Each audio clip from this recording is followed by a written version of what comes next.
tomorrow, the Crown Prince will host a face-to-face between American and Ukrainian delegations. It will be the first time U.S. and Ukrainian officials meet since Mr. Zelensky's contentious Oval Office meeting last month. That's when President Donald Trump and Vice President J.D. Vance said the Ukrainian leader was not grateful for American support. Of course, Zelensky has repeatedly thanked the U.S. President Trump has since paused military aid and intelligence sharing with Ukraine. NBC News Chief International Correspondent Keir Simmons joins us now from Saudi Arabia. So, Keir, what do we know about these meetings today and tomorrow? Well, today, President Zelensky is here in Jeddah, Saudi Arabia, and so is America's top diplomat, the Secretary of State, Marco Rubio, for separate meetings with the Crown Prince here, who is acting like something like a mediator.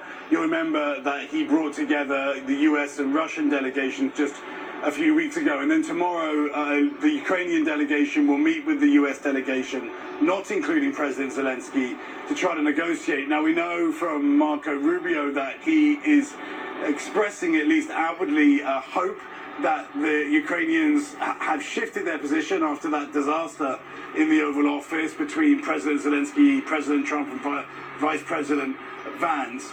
He is suggesting that the plan here is to be able to feel out the position of the Ukrainians, then figure out the Russian position, and see how much work there is to do to bring the two together. A lot, I would suggest. Here, the fact that the U.S. is withholding that aid and intelligence from Ukraine, is that impacting these talks and the peace process?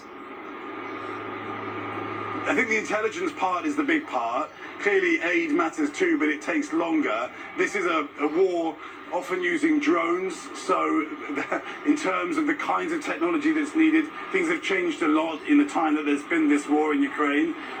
But certainly the intelligence piece is important. President Trump and Marco Rubio suggesting they're still providing intelligence for defensive capabilities for Ukraine, so that's a nuance that's important too. But the Ukrainians are determined to try to turn that tap back on again, because it is crucial for them, despite the support the Europeans have been offering. One other point too, the Russians are bearing down on the Ukrainians, particularly in the Kursk region. That's the piece of Russia, some of which the Ukrainians have been holding. They appear to be making progress. A good question is, why would the Russians want a ceasefire now when they are making such progress on the battlefield? Keir Simmons in Saudi Arabia, thank you. We're following a developing story right now involving the social media platform X. You'll remember that site was formerly known as Twitter, and it has been experiencing intermittent outages all day long. And now the platform's owner, Elon Musk, says that site is being targeted by a cyber attack. NBC News correspondent Morgan Chesky is following this and joins us now with more. Morgan, walk us through what we know right now about this outage and what has Elon Musk said about it. Yeah, Ellison Sinclair, a lot to be learned about these series of outages that have impacted X throughout the morning hours. But as it stands right now, this early outage started around 5:30 this morning Eastern time. And then several hours later, after it had been mitigated, another outage struck around 9 o'clock, impacting upwards of 40,000 users. Then there was a third attack reported, outage, be more correct as of right now. That was reported around 11 a.m. As it stands right now, we do not know the exact cause of this outage, but they have been widespread. We have heard from Elon Musk, who posted to X after that third outage.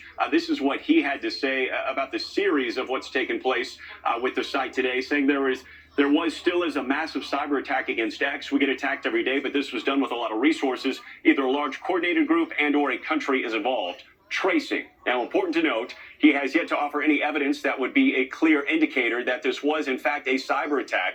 But experts we've spoken to say that this does show some of the characteristics of a distributed denial of service attack. You may have heard it referred to as a DDoS because of the pattern in which these outages took place. Although any culprits have yet to be named, we do know that X is working to get the site back up and running, but no official comment from the site as of right now.